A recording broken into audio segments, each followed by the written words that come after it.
Hello everyone, welcome back to our channel. Current affairs की series में आप सभी का स्वागत है। मेरा नाम प्रतिभा है और जैसे कि हम लगातार करंट अफेयर्स के पर डे 10 क्वेश्चन करते हैं जो हमारे एग्जाम के लिए इम्पोर्टेंट है। तो जिन बच्चों का एक्चुअली कभी कभी होता है कि मिस हो जाती है क्लास, तो वो लोग प्लेलिस्ट में जाके क्लास दोबारा देख सकते हैं। आपके लिए स्पेशल प्लेलिस्ट बना दी गई है, वहाँ पे जाके करंट अफेयर्स की जितनी क्लासेस हुई हैं वो आपको मिल जाएंगी। वहाँ से जाके देख के अपनी तैयारी को मजबूत कर सकते हैं। तो चलिए स्टार्ट करते हैं आज की क्लास। पहला क्वेश्चन है, अर्मेनिया अंतर्राष्ट्रीय सौर गठबंधन का 104वां पूर्व सदस्य बना। तो अर्मेनिया अंतर्राष्ट्रीय सौर गठबंधन यानी आईएसए में 104वें पूर्व सदस्य के रूप में शामिल होकर वैश्विक सौर ऊर्जा सहयोग में एक इम्पॉर्टेंट कदम बढ़ाया है। अगर हम बात करें तो 2015 में स्थापित हुआ था। उद्देश्य क्या था इसका? सौर ऊर्जा को बढ़ावा देना, लागत कम करना और नवाचार को क्या करना? प्रोत्साहित करना। अगर हम बात करें यहाँ पे तो इसका जो लक्ष्य है यानी इसका जो टारगेट है वो 2030 तक सौर ऊर्जा के प्रसार के लिए 1000 मिलियन अमेरिकी डॉलर का निवेश जुटाना है। तो ये इसका टारगेट है जो 2030 तक का है। ठीक है, चलिए नेक्स्ट क्वेश्चन की बात करें। करीमगंज जिले का नाम बदला, अब उसका नाम क्या हो गया है? श्री भूमि हो गया है। तो जैसे हमारे योगी सरकार है वो जैसे उन्होंने इलाहाबाद का नाम चेंज करके प्रयागराज नाम कर दिया, जो कि पहले भी था। तो यहाँ पे अगर हम बात करें तो करीमगंज जिले का नाम बदल कर क्या हो गया है? श्री भूमि। और ये जो मुख्यमंत्री हैं यहाँ के हेमंत बिस्वा शर्मा के नेतृत्व में यह निर्णय लिया गया है। ठीक है, चलिए नेक्स्ट क्वेश्चन है। भारत ने 130 वर्षों में पहली बार वैश्विक सहकारी सम्मेलन की क्या की है? मेजबानी की है। तो भारत 25 से 30 नवंबर 2024 के बीच नई दिल्ली में अंतर्राष्ट्रीय सहकारी गठबंधन यानी आईसीए ग्लोबल कोऑपरेटिव कॉन्फ्रेंस की क्या करेगा? मेजबानी करेगा, जो कि हो चुकी है। और अगर हम बात करें तो आईसीए के 130 वर्ष के इतिहास में वैश्विक सहकारी आंदोलन का ये प्रमुख आयोजन कहाँ हो रहा है? भारत में हो रहा है। तो जो प्रधानमंत्री नरेंद्र मोदी संयुक्त राष्ट्र अंतर्राष्ट्रीय सहकारी वर्ष 2025 का क्या करेंगे? शुभारंभ करेंगे। तो आपके लिए केवल ये नहीं है कि 2025 के ही क्वेश्चन इंपॉर्टेंट है, आपके लिए करंट अफेयर्स में 2024 के भी क्वेश्चन इंपॉर्टेंट है, तो उनको भी पढ़ते रहना है हम लोगों को। ठीक है तो यहाँ पे इंडिया फर्स्ट बार होस्ट किया है। नेक्स्ट बात करते हैं, शिवांगी देसाई को मिस चार्म इंडिया 2024 का खिताब मिला। तो ये 22 वर्ष की हैं। और अगर हम बात करें पुणे के इंडियन लॉ स्कूल में ये अंतिम वर्ष की छात्रा हैं यानी लास्ट ईयर की छात्रा है। अगर हम बात करें यहाँ पे तो इस दिसंबर यानी दिसंबर में जो दिसंबर हो चुका, अगर दिसंबर 2024 की बात कर रहे हैं हम, अब तो आपकी जनवरी फैब चल रहा है। तो ये वियतनाम में आयोजित होने वाले मिस चार्म 2024 में भारत का प्रतिनिधित्व करेंगी। अगर हम इसकी बात करें तो यहाँ पे केवल ऐसा नहीं होता कि सिर्फ आपकी सौंदर्य का प्रदर्शन होता है और सौंदर्य से ही जज किया जाता है। यहाँ इंटेलिजेंस भी देखी जाती है और भी बहुत से एस्पेक्ट देख के इनका चुनाव किया जाता है।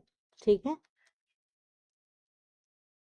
नेक्स्ट क्वेश्चन है। इराक ने 40 वर्षों में पहली बार राष्ट्रीय जनगणना आयोजित की है। तो इराक 1987 के बाद पहली बार जनगणना कर रहा है, जो कि सद्दाम हुसैन के शासनकाल के दौरान आयोजित हुई थी।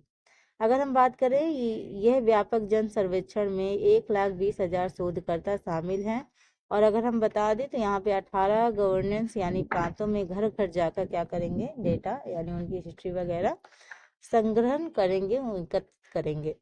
अगर हम बात करें तो सुगम बनाने के लिए गृह मंत्रालय ने 2 वर्षीय कर्फ्यू भी लागू कर दिया है, ताकि ये जो प्रोसेस चल रहा है इसमें आसानी हो, कोई भी दिक्कत ना हो। तो इसकी वजह से उन्होंने क्या किया है? 2 वर्षीय कर्फ्यू लागू किया है। ठीक है, नेक्स्ट क्वेश्चन है। भारत ने चैंपियंस ट्रॉफी का खिताब जीतकर रचा इतिहास, चीन को 1-0 से हराया। तो विमेंस इंडियन चैंपियंस ट्रॉफी के फाइनल में चीन को 1-0 से हराकर खिताब जीत लिया है। अगर हम बात करें तो यह भारत का तीसरा एसीटी खिताब है जिसने टूर्नामेंट के इतिहास में अपनी मजबूती स्थिति को दक्षिण कोरिया के साथ क्या किया है? साझा किया है। अगर हम बात करें यहाँ पे एक तरीके से पलटावी गेम चेंजर कौन था, तो वो दीपिका थी, जिन्होंने 31वें मिनट में किए गए शानदार रिवर्स हिट गोल ने भारत को क्या दिलाई, दूसरी बार ये खिताब दिलाने में भूमिका निभाई है। ठीक है। भारत ने सुरक्षा और नवाचार को बढ़ावा देने के लिए पहला एआई डेटा बैंक लॉन्च किया है। तो भारत ने सुरक्षा और नवाचार को बढ़ावा देने के लिए पहला एआई डेटा बैंक लॉन्च किया है। तो हम एआई मतलब कृत्रिम बुद्धिमत्ता की बात करते हैं, जहाँ पे इसकी घोषणा जो केंद्रीय मंत्री हैं डॉक्टर जितेंद्र सिंह ने एसोचैम एआई लीडरशिप मीट 2024 के दौरान की। ये पहल भारत की व्यापक रणनीति का हिस्सा है, जो कि आर्थिक विकास और शासन में एआई का उपयोग बढ़ाने पर केंद्रित है। मतलब कोशिश यही हो रही है कि ज़्यादातर एआई की चीज़ों पर बढ़ोतरी हो, एआई को प्रोत्साहित किया जाए, उसकी नई नई टेक्निक विकसित की जाए, इन पे ज़्यादा फोकस है। तो डेटा बैंक का उद्देश्य शोधकर्ताओं, स्टार्टअप्स और डेवलपर्स को उच्च गुणवत्ता वाले डेटा सेट्स तक पहुंच प्रदान करना है, ताकि क्या हो कि स्वास्थ्य सेवा, अंतर्राष्ट्रीय अनुसंधान, राष्ट्रीय सुरक्षा और भी जो व्यापक चीज़ें हैं उनमें एआई समाधान विकसित किए जा सके। नेक्स्ट क्वेश्चन है, सोनी इंडिया ने हासिल किए एसीसी टूर्नामेंट के मीडिया अधिकार। तो 22 नवंबर 2024 की शाम बीसीसीआई और एसीसी के प्रमुख तथा आईसीसी के अध्यक्ष निर्वाचित जय शाह ने एशियन क्रिकेट काउंसिल और सोनी स्पोर्ट्स नेटवर्क के बीच 2024 से लेकर 2031 तक चलने वाली ऐतिहासिक साझेदारी की क्या की है, घोषणा की है। अगर हम यहाँ पे बात करें तो ये सोनी स्पोर्ट नेटवर्क पर विशेष रूप से प्रसारित किया जाएगा, और यहाँ पे एक तरीके से ये मतलब दोनों का साझा ही है। तो ये रहा आपका Sony sports secure right for all ACC tournament 2024 to 2031।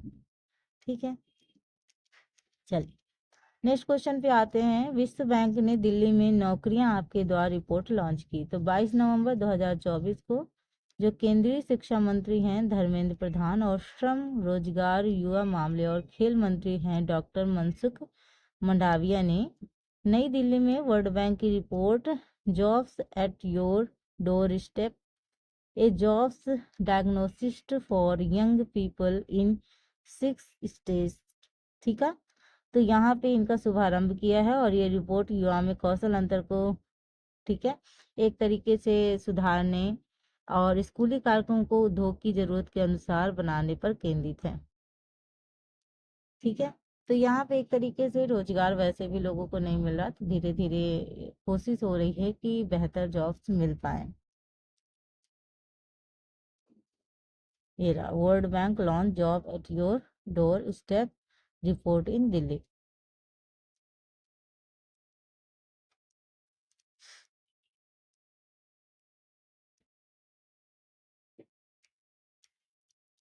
Next question है, ग्वालियर में अत्याधुनिक संपीड़ित बायोगैस यानी सीबीजी संयंत्र के साथ भारत की पहली आधुनिक आत्मनिर्भर गौशाला। तो प्रधानमंत्री नरेंद्र मोदी ने मध्य प्रदेश के ग्वालियर के ललटीपारा में भारत की पहली आधुनिक और आत्मनिर्भर गौशाला यानी आदर्श गौशाला का क्या किया है, उद्घाटन किया है।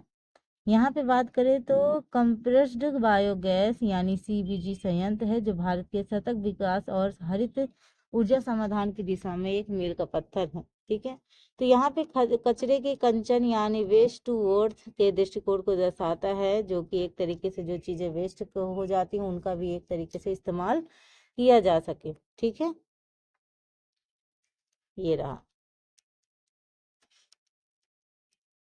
तो ये रही आज की क्लास। आई होप आपको ये क्लास पसंद आई होगी। अगर आपको ये क्लास पसंद आए तो ज़्यादा से ज़्यादा लोगों को शेयर करें, लाइक करें एंड सब्सक्राइब करें। बस इस चैनल से लगातार जुड़े रहें ताकि आपको बेनिफिट्स मिले। एंड मुझे भी अच्छा लगेगा अगर आप अपने कमेंट के द्वारा अपने फीडबैक देंगे, तो मुझे लगेगा कि शायद आपको चीज़ें समझ में आ रही हैं। जो भी डाउट्स वगैरह होंगे वो कमेंट के थ्रू आप हमसे पूछ सकते हैं। तो मिलते हैं अपने नेक्स्ट क्लास में, तब तक के लिए अपना ध्यान रखिए, अपने माता पिता का ध्यान रखिए। Thank you for watching.